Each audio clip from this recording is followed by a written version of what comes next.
Mi esposo desapareció hace 5 años. Hoy lo vi en las noticias abrazando a mi hermana. Nunca imaginé que una pantalla pudiera romperme en dos de esa forma.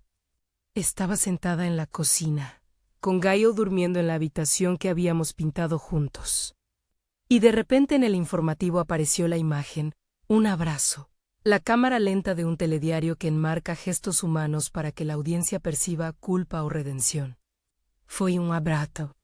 La espalda de él, la cabeza apoyada en el hombro de mi hermana. No había sonido que lo explicara, solo una música neutra y el logo del canal en la esquina. Todo lo demás se me derrumbó en silencio. Mi nombre es Liria. Cuando pienso en los años que siguieron a su desaparición, siento la espina de cada sobre que entregué. El frío de las escaleras al subir, el ruido de la calle cuando llegaba del turno de noche. He contado esta historia muchas veces en mi cabeza, con distintas voces, a veces como quien busca justicia, otras como quien intenta excusar a todos para no mirar la traición. Hoy la voy a contar tal y como la viví, porque alguien me preguntó si alguna vez saldría de ese abismo. Y todavía me cuesta creer que la historia tenga un punto de inflexión que empieza con una pantalla y termina, quizás, con la verdad que nadie quiso decirnos. Durante 5 años pagué 200 euros cada mes. Un sobre, quieto, envuelto en billetes arrugados, como si al hacerlo las cosas fueran a permanecer en su lugar. 200 euros que se suponía cubrían gastos, trámites, honores, palabras que Úrsula y Anselmo usaban con la misma voz con la que se leía el correo cada mañana. Al principio los pagos vinieron acompañados de condolencias y de una presencia algo más tangible, flores, mensajes, gente que se acercó por el funeral. A los pocos meses la tristeza fue sustituida por demandas. Es lo mínimo, piensa en Gail. Poco se puede pedir por la memoria.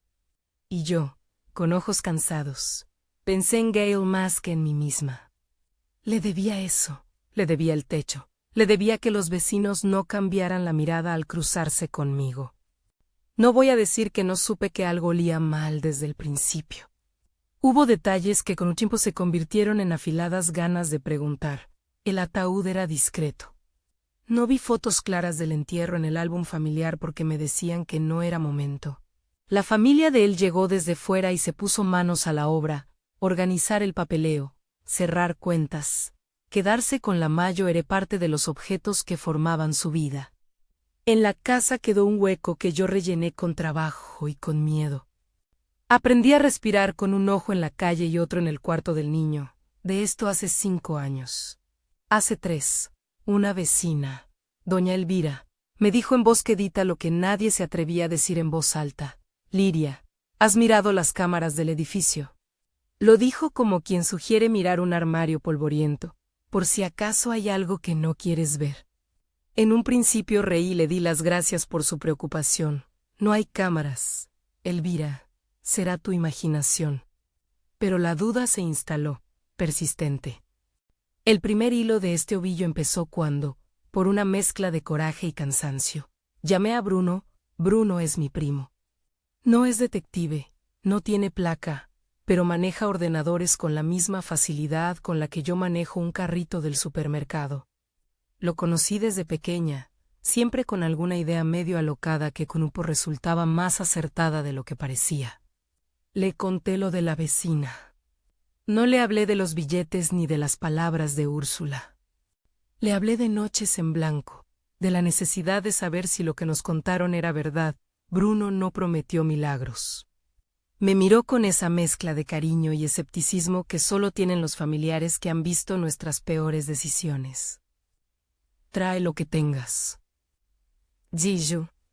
Yo volví a casa y empecé a juntar cosas, copias de correos, facturas extrañas que me enviaban los suegros. Fotos del último cumpleaños de Gail con su padre que, ahora que lo recuerdo, tenían zonas recortadas como si alguien temiera que quedara evidencia. También encontré una cosa que no esperaba, una cartera con documentos de Damián, la suya que, según ellos, había desaparecido, que apareció mezclada con ropa vieja en un armario de Úrsula. Me la dieron porque no sabían qué hacer con ella. Dentro, una pequeña libreta con apuntes de reparaciones. El número de un taller, letras apretadas y una lista que empezaba con la palabra Bosco. Con Bruno empezamos a movernos despacio, como si no quisiéramos que el edificio nos oyera. Subimos al portal una noche cualquiera y le pedí a Bruno que revisara la caja donde el conserje almacenaba las cintas de seguridad.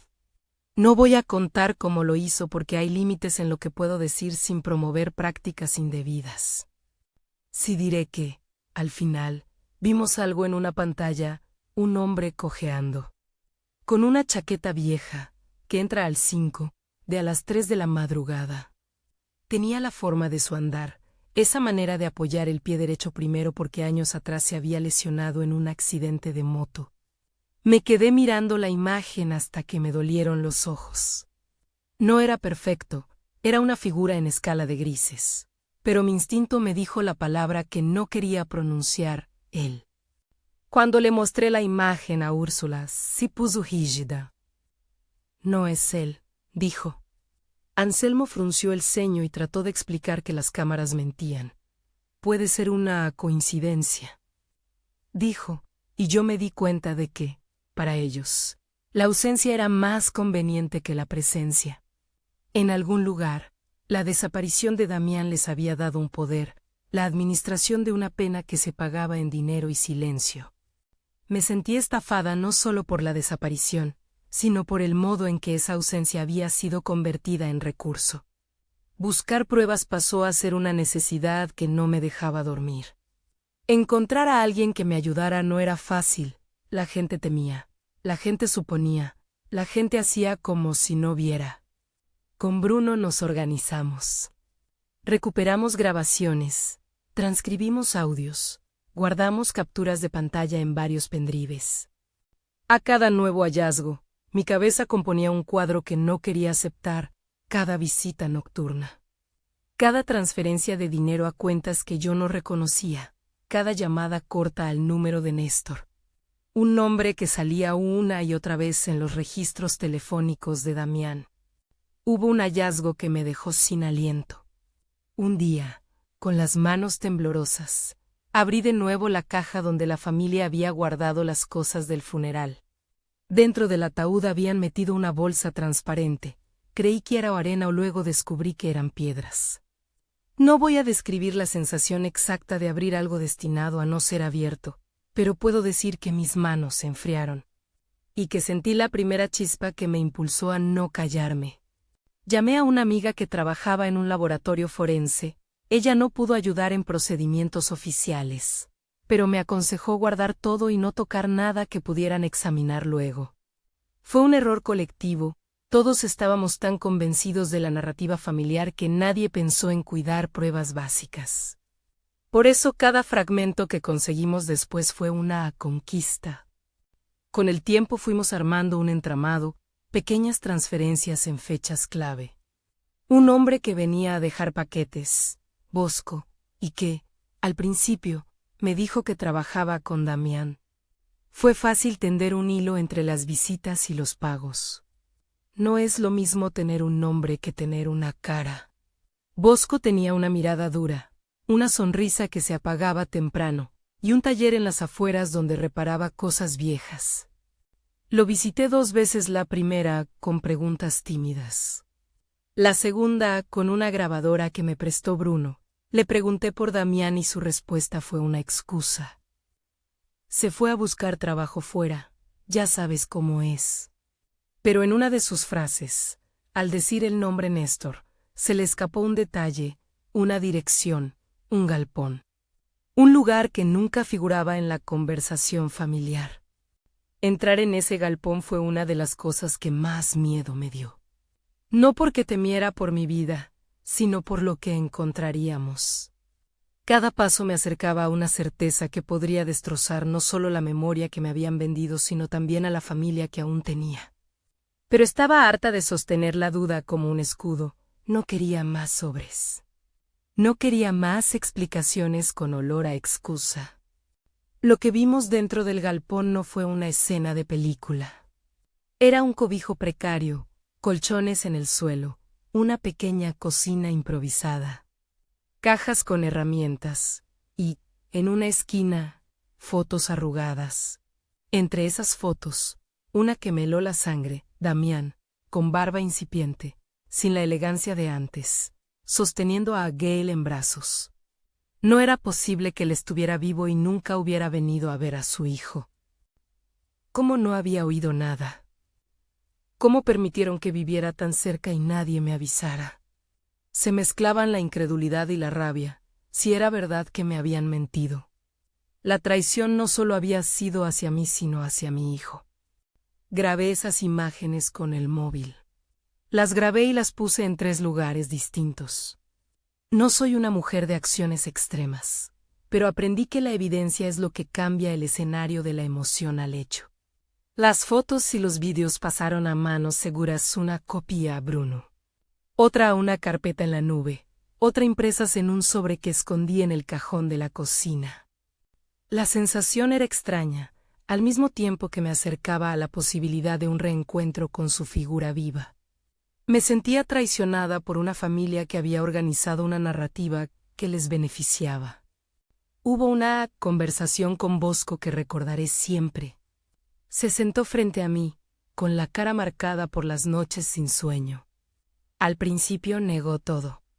Luego, cuando le mostré las fotografías, su piel cambió de color. No lloró, no suplicó, solo dijo, no quería que tuvieras que enterarte así. Me habló de deudas, de promesas incumplidas, de un círculo que no entendía pero al que quería pertenecer. Mencionó una suma que debía pagarse en plazos. Y la palabra protección que por lo general resuena como amenaza en estos círculos. Me habló de un acuerdo entre adultos, de entradas y salidas nocturnas, de miedo. En sus manos vi la posibilidad de que mi esposo estuviera, de hecho, escondido, de que hubiera sido un acto voluntario o una coartada consensuada. Todo parecía tan enmarañado que cada respuesta abría una docena más de preguntas. Entretanto, en el edificio, los cuchicheos crecían. Algunas vecinas me miraban con lástima, otras, con curiosidad. Adela, que vive en el tercero, me dijo una vez mirando el suelo, si tienen algo que contarte, aparecerá. No supe si era consuelo o resignación. Lo único que tenía claro es que ya no podía confiar en la versión que me vendieron. La investigación casera tiene algo de implacable, te obliga a mirar a quienes te rodean con ojos nuevos.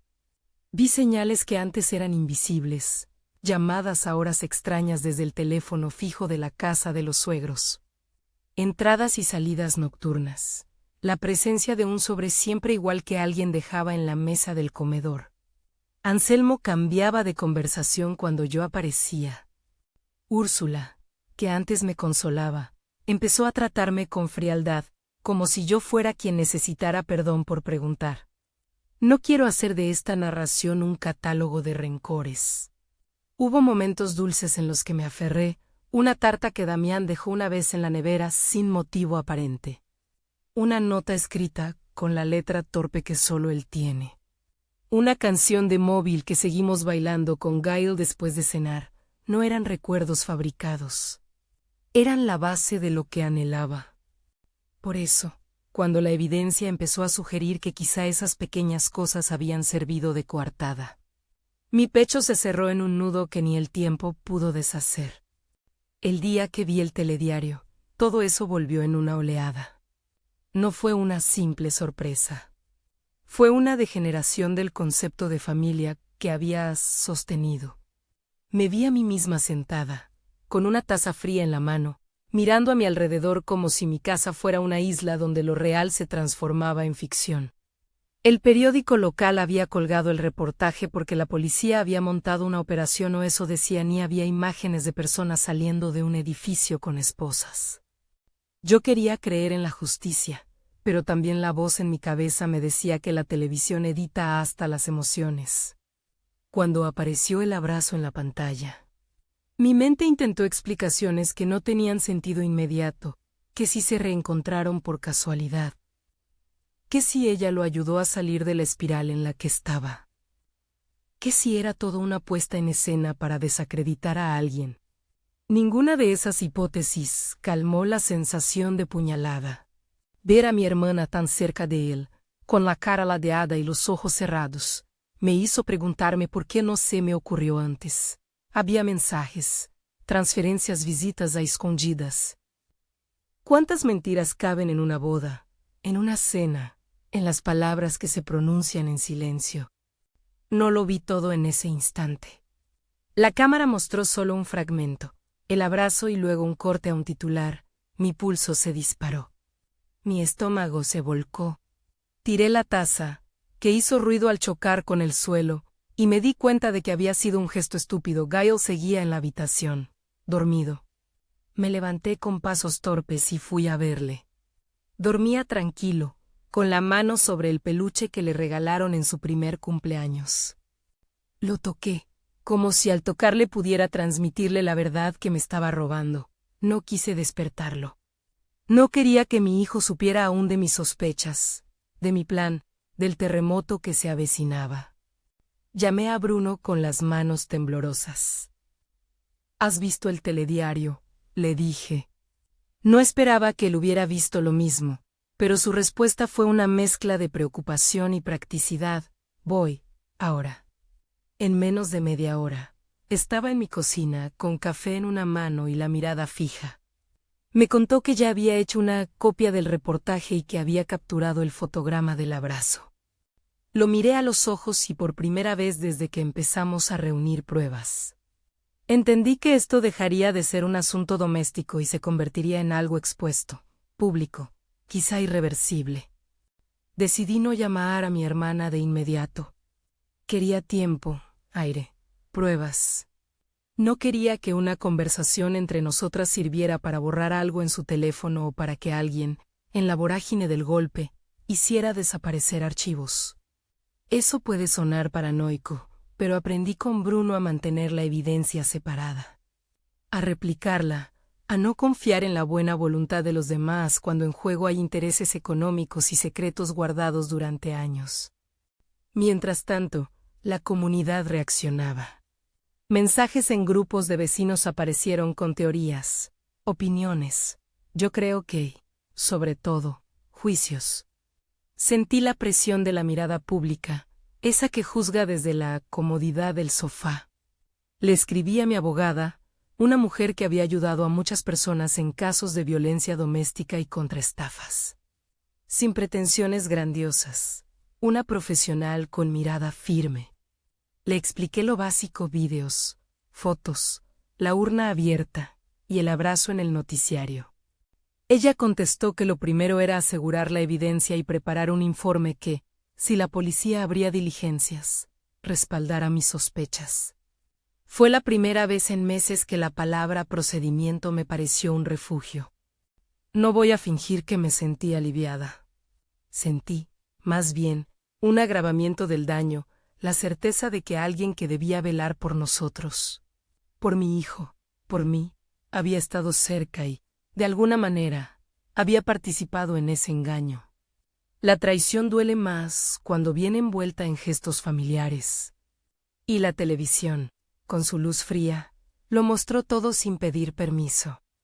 Esa noche no dormí. Repasé cada conversación con mi hermana, los cumplidos, las veces que me llamó para preguntar por Gail, los fines de semana que se quedaba en nuestra casa y los que no. Recordé risas en la cocina que ahora sonaban huecas. Pero también recordé su infancia, la mano pequeña que sostuve cuando cruzábamos la calle, la voz que me pidió ayuda en más de una ocasión. Eso me obligó a contener los juicios inmediatos. No quería convertir una imagen en una sentencia. Quería pruebas. El día siguiente empecé a seguir hilos con método. Hablé con Néstor por teléfono, con voz tranquila aunque dentro de mí todo estaba ardiendo. Le expliqué que necesitaba clarificar movimientos, circuitos, nombres que aparecían en las llamadas y mensajes. Le dije que buscara donde fuera necesario, pero sin traspasar líneas que pusieran en riesgo la investigación. Le pedí que no hiciera nada violento ni ilegal. Había aprendido que en estos casos, la paciencia y la prudencia son armas útiles. Mientras tanto, Bruno y yo organizamos los archivos. Hicimos una cronología, la última vez que vimos a Damián, fechas de los pagos, las entradas y salidas de personas relacionadas, las horas en que la cámara del portal mostraba actividad, la dirección del galpón donde lo vimos. Cada pieza encajaba con un sonoro puede ser o con un esto es definitivo. Lo que menos quería era construir una narración con suposiciones. Por eso todo iba marcado, probable, confirmado, necesita verificación. Llegamos a un punto en que no era sensación. Teníamos material que demostraba que alguien había visitado la casa de los suegros en noches que supuestamente nadie lo hacía. Teníamos la foto de Damián con su hijo. Teníamos la evidencia de una urna que no llevaba lo que se esperaba. Y teníamos, ahora, una imagen pública en un noticiario donde él estaba cerca de mi hermana. Mi hermana me llamó por la tarde. Su voz sonó impactada, vulnerable. ¿Has visto?, me preguntó. Sentí ganas de colgar. Sentí ganas de abrazarla. Me quedé en silencio hasta que ella habló de su sorpresa, de la confusión, de la misma pregunta que se me hacía a mí, ¿por qué? La conversación no resolvía nada. Había en su voz algo que podía ser genuino desconcierto o un fingimiento pulido. Me prometí que no le contaría todo aún. Le dije que estaba cansada y que prefería vernos en persona. Ella aceptó y colgó. Mientras, mi mente se llenó de detalles. Habían sido niñas juntas, habían compartido secretos, enfermedades de familias, risas en cumpleaños. Que llevaba a una hermana a abrazar al hombre al que había enterrado públicamente a pesar de que, tal vez, no estuviera muerto. La respuesta a eso no llegó aquella noche.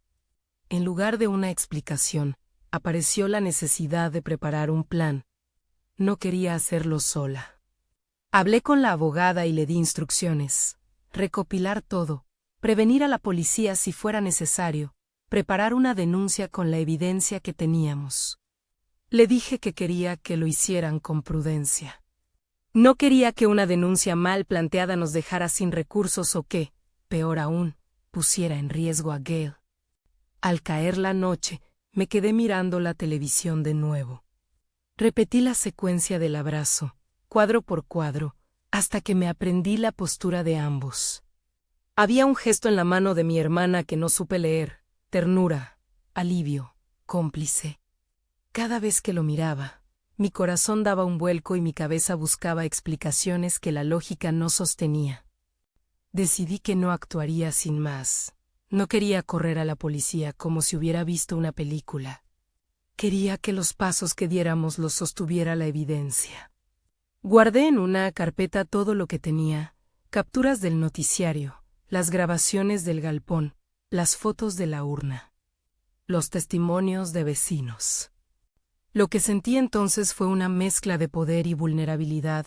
Tener pruebas me daba la posibilidad de exigir respuestas. Pero también me ubicaba en el centro de un conflicto que podría romper relaciones para siempre. Cerré las persianas y me senté en el sofá. Recordé el primer día que conocí a Damián, una risa fácil, unos ojos que se iluminaban al hablar, una promesa de moverse juntos. Ese recuerdo fue el faro que me sostuvo en los momentos en los que la rabia quería devorarme. Luego vinieron la desconfianza, la traición, la investigación.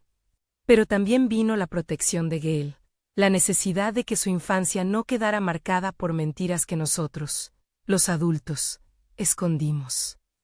A la mañana siguiente, con la carpeta en la mano y la determinación en el pecho, llamé a la abogada para decirle que podíamos seguir. No sabía aún si la policía aceptaría abrir diligencias, ni cuánto tardaría en moverse el sistema.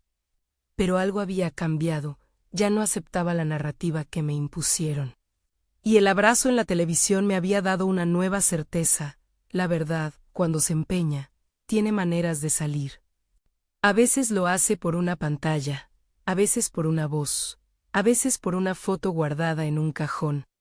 Lo que queda por ver es quién estuvo detrás de cada pieza y por qué decidieron que yo debía pagar por la ausencia de su cuerpo. Todavía hay cosas que no he contado. Hay nombres que resuenan y que quizá puedan ser justificados con explicaciones que aún no conozco. Hay gestos que no logro leer y conversaciones que preferí no tener hasta tener pruebas sólidas. Hay una pregunta que, desde la noche en que lo vi en la televisión, no me deja. Mi hermana me traicionó, ¿fue ella también una víctima de una trama Mayoere? Esa pregunta me acompañó hasta la puerta de mi casa. Al abrirla, la mañana olía a pan recién hecho de la panadería de abajo y a lluvia que había pasado la noche anterior. Miré a mi alrededor, a los vecinos que ya iban a trabajar. La mujer del tercero que regaba sus plantas. El coche de Bosco que estaba en su sitio habitual.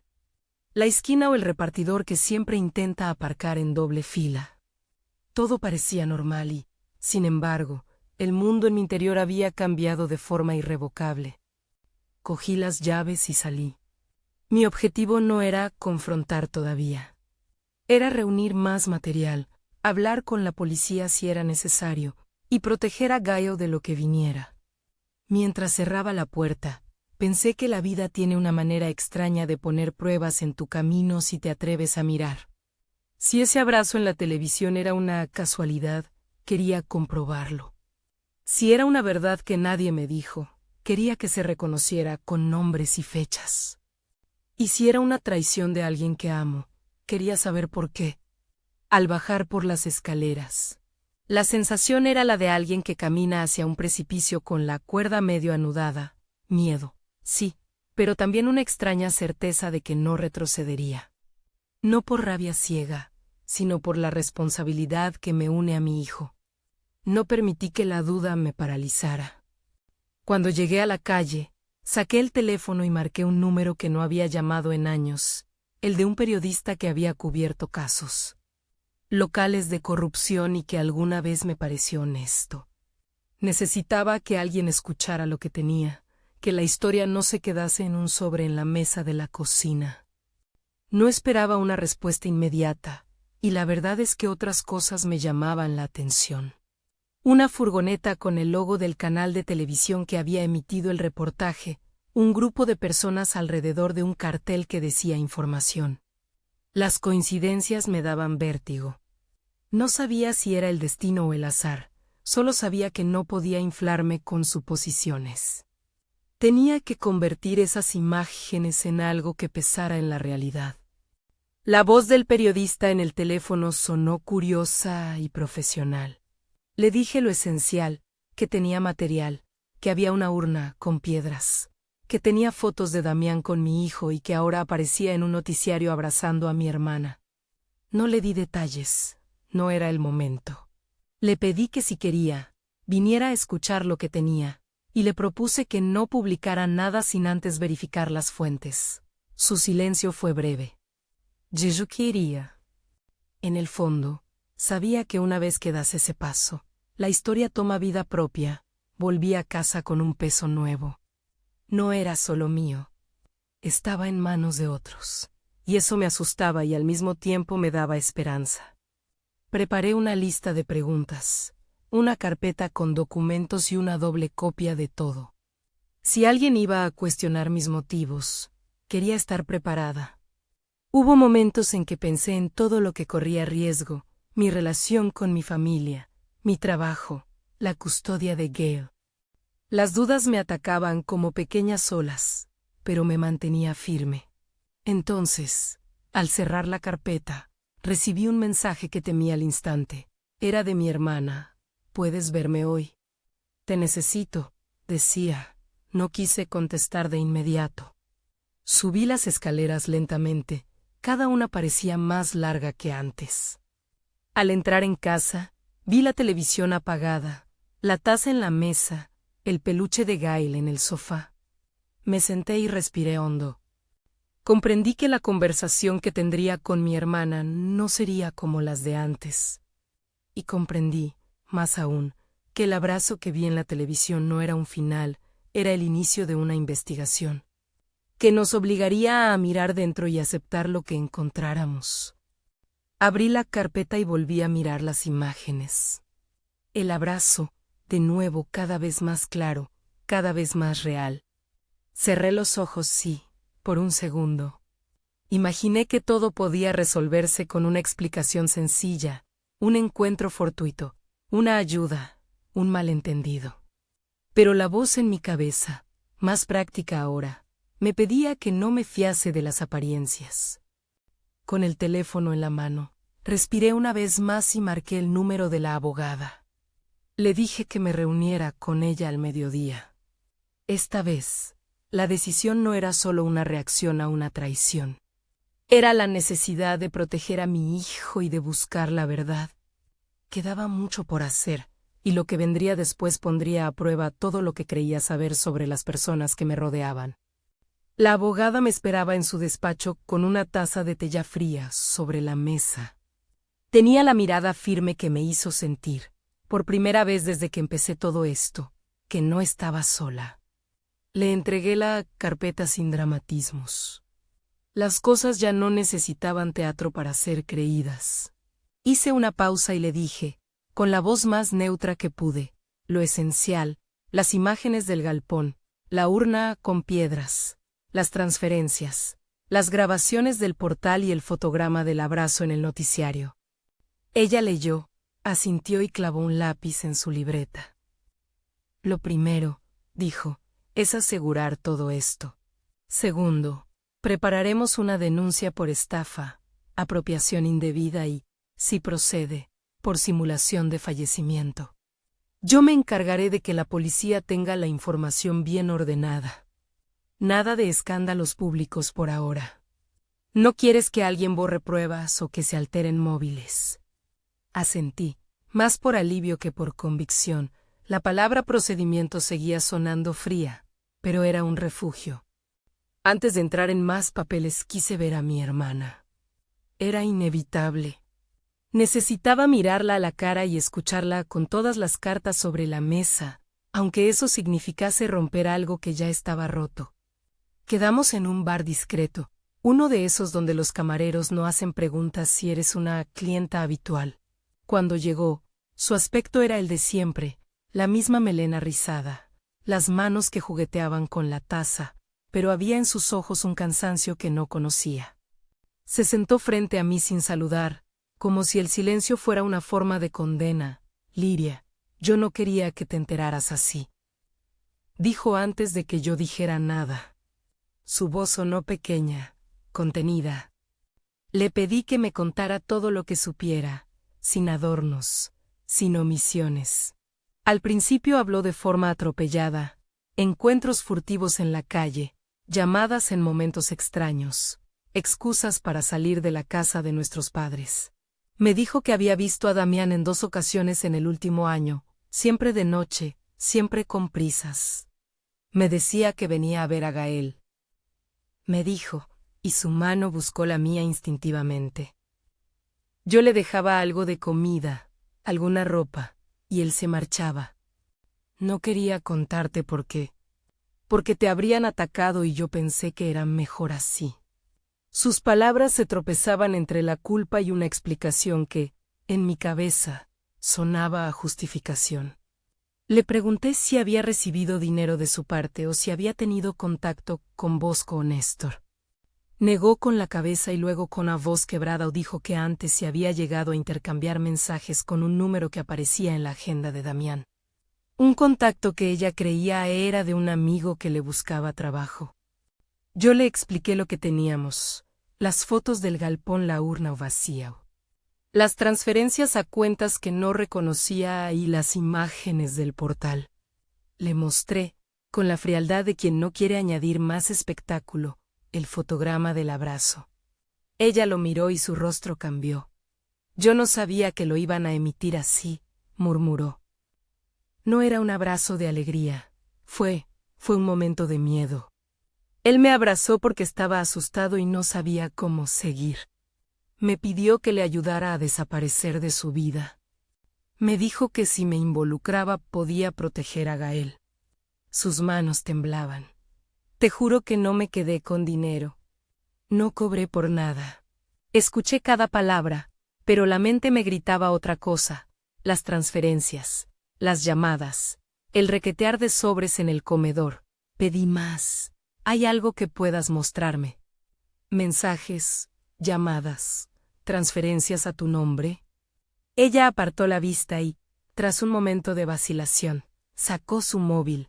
Borra todo, dijo casi en un susurro. No quiero que pienses. Le dije que no borrara nada. Con dedos temblorosos, buscó en su historial y me enseñó un hilo de mensajes cortos con un número desconocido. Fotos borrosas de encuentros nocturnos, no muchas, y una captura con una transferencia pequeña que, efectivamente, aparecía en su nombre. No era una suma que justificara una vida nueva, pero era una pieza más. Lo que más me dolió no fue el dinero. Fue saber que, en algún momento, mi hermana había decidido guardar silencio y que ese silencio había servido a una trama que nos perjudicaba. No quise gritar. En su lugar, le pedí que me acompañara a la abogada y que no destruyera nada. Le expliqué que, si estaba siendo utilizada o coaccionada, era mejor que lo dijera antes que fuese demasiado tarde. Ella asintió y salió del bar con la cabeza gacha. La vi subir por la escalera del edificio como a alguien que va a una confesión. No sabía si la confesión sería su redención o su condena. Mientras tanto, la abogada había hecho sus movimientos. Había preparado un dossier. Había hablado con un inspector que conocía de otros casos y había organizado una primera reunión con la policía local. No hubo montaje televisivo. Yo había entregado la evidencia y, por primera vez, la sensación de que alguien más que yo la veía fue tangible. Firmé la denuncia en la comisaría con la voz más firme de la que fui capaz. Me pidieron paciencia.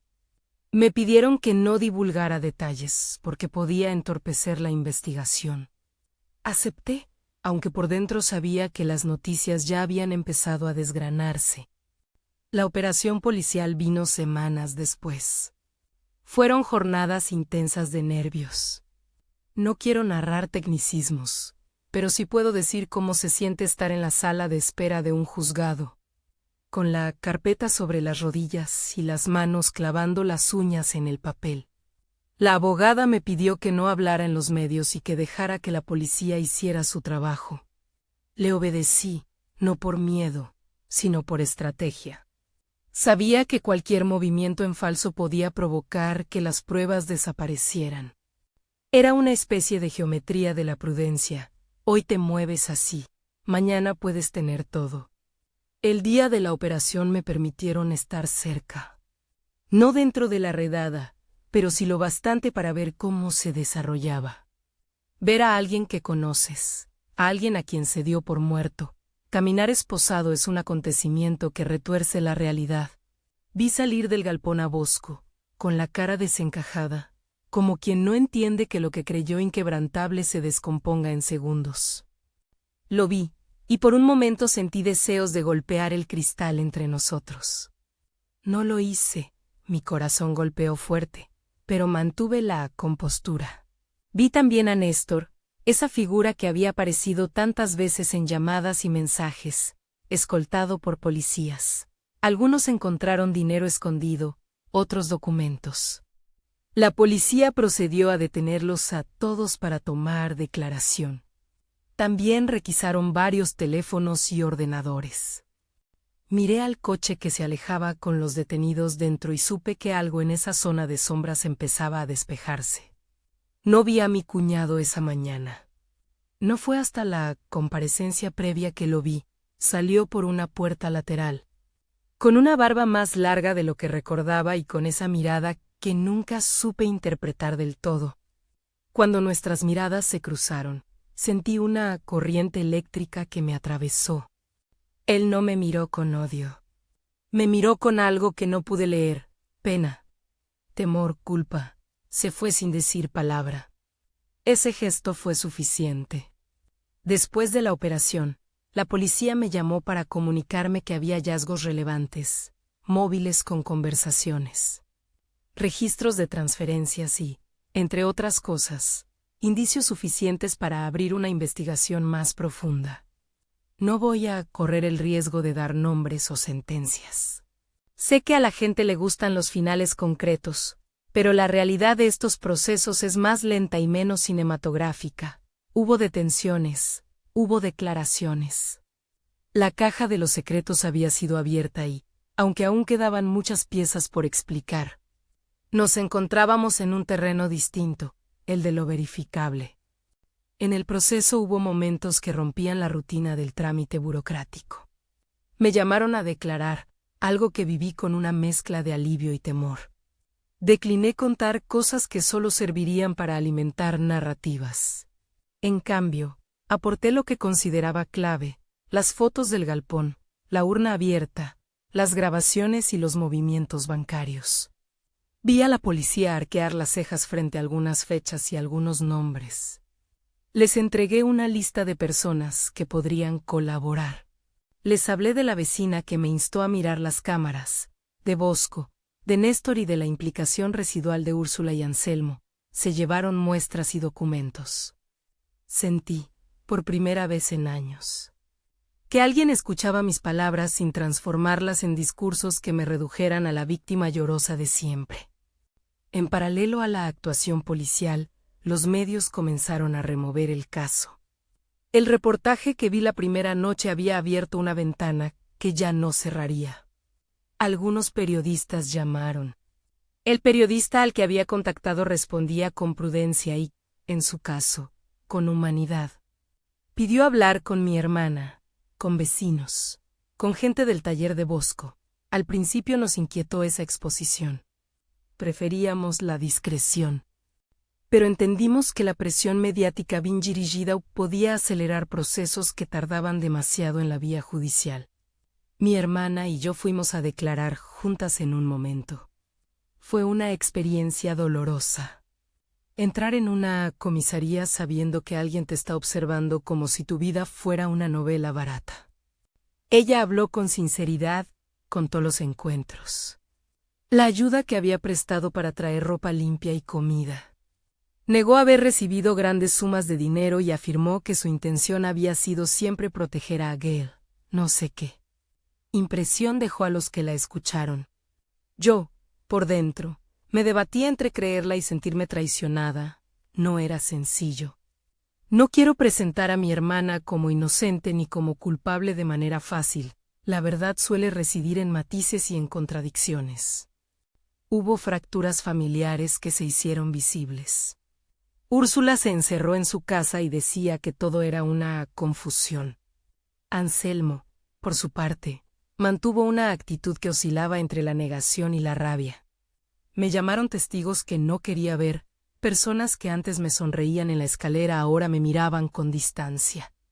Algunos amigos del trabajo se mostraron escépticos y me ofrecieron la habitual mezcla de simpatía tibia y cautela social. Aprendí en esos días que la verdad no siempre libera.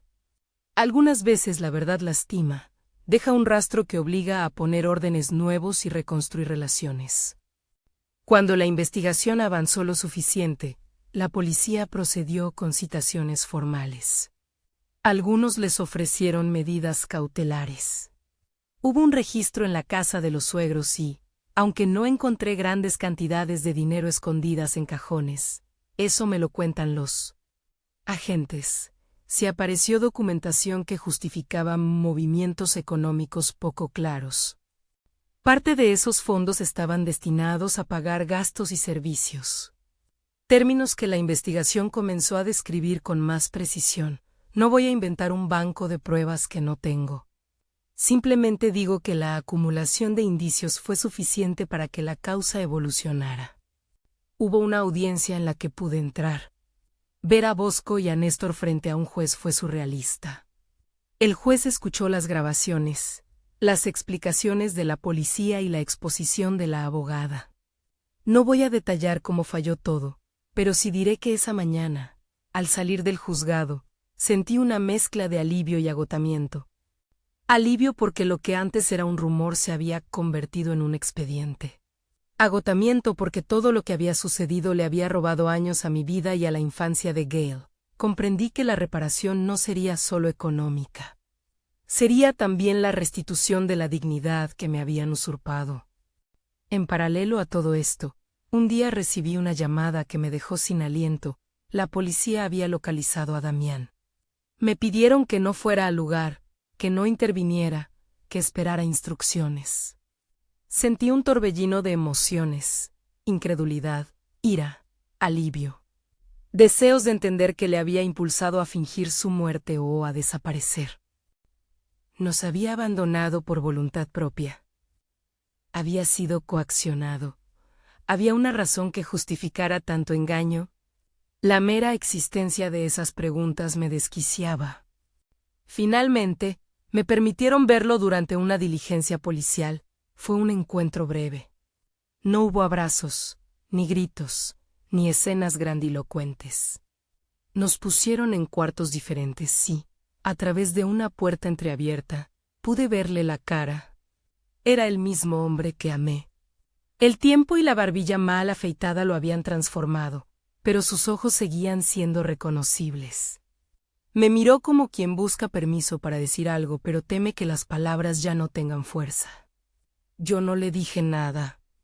No sabía que tenía derecho a exigirle, la verdad, un perdón, la responsabilidad por lo robado, el derecho a quedarse. Él bajó la cabeza y, cuando un policía lo apartó para tomar declaraciones, vi en su rostro una mezcla de derrota y de cansancio que no sabía cómo interpretar. No pronunció mi nombre.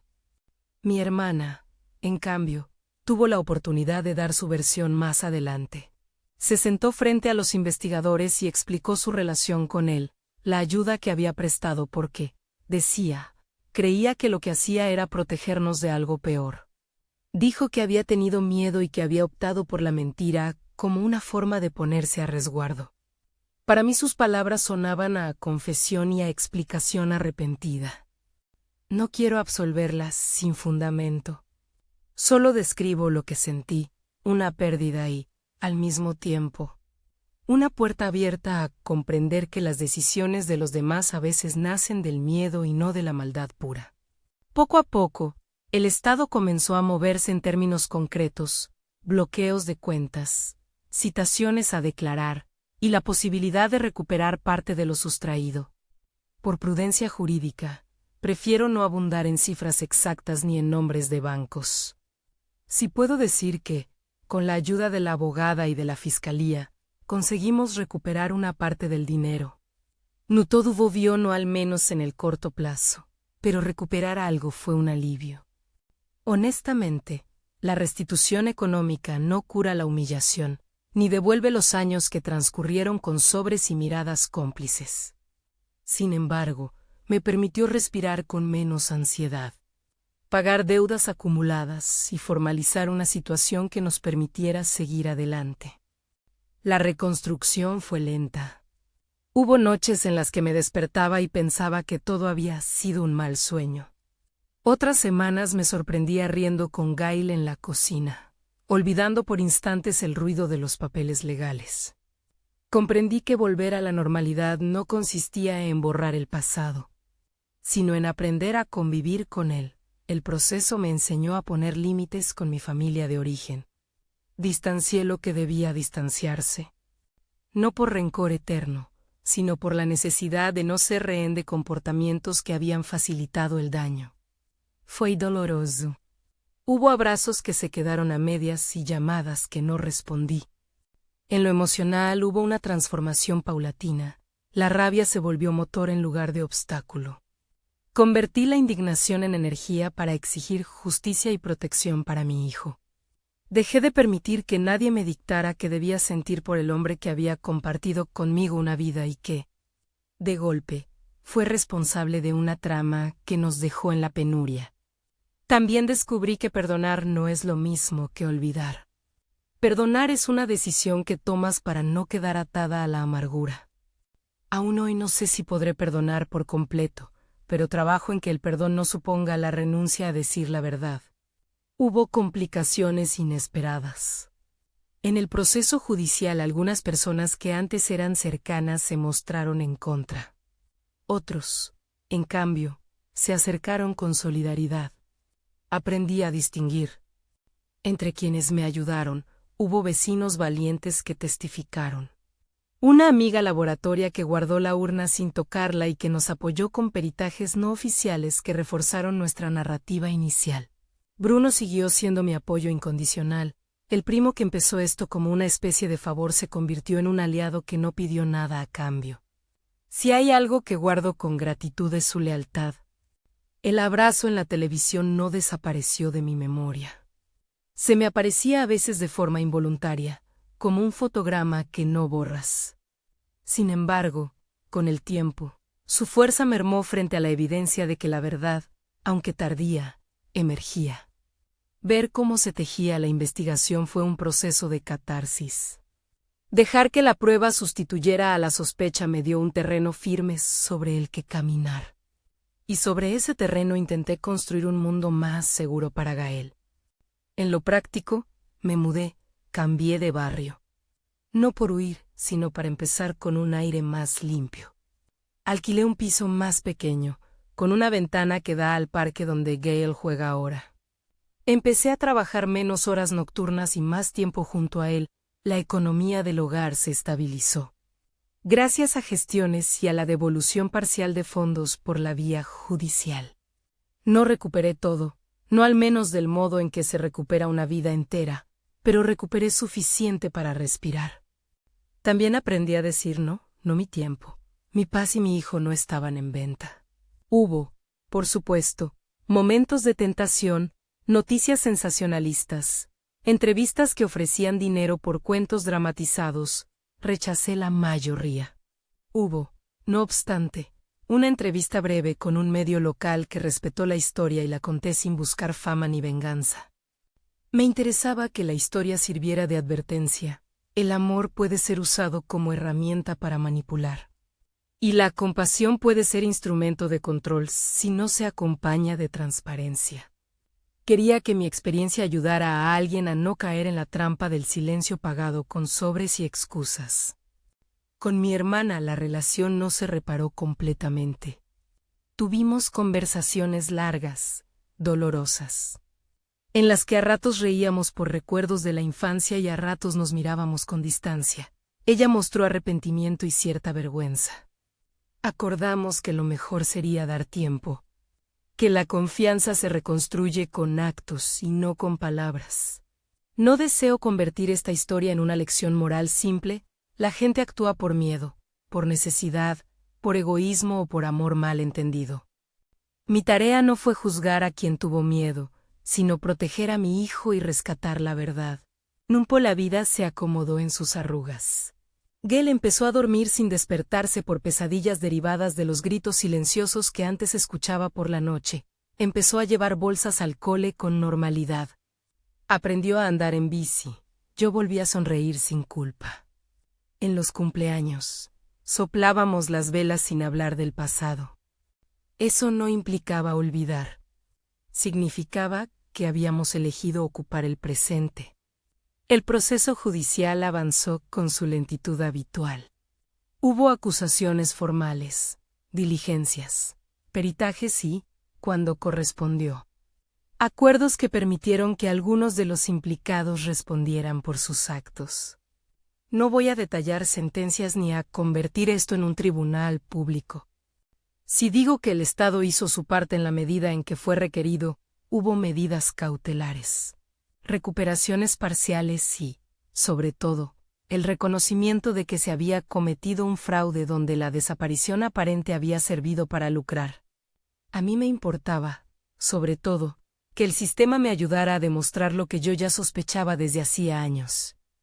Cuando pienso en todo, me doy cuenta de que la reparación tiene muchas formas.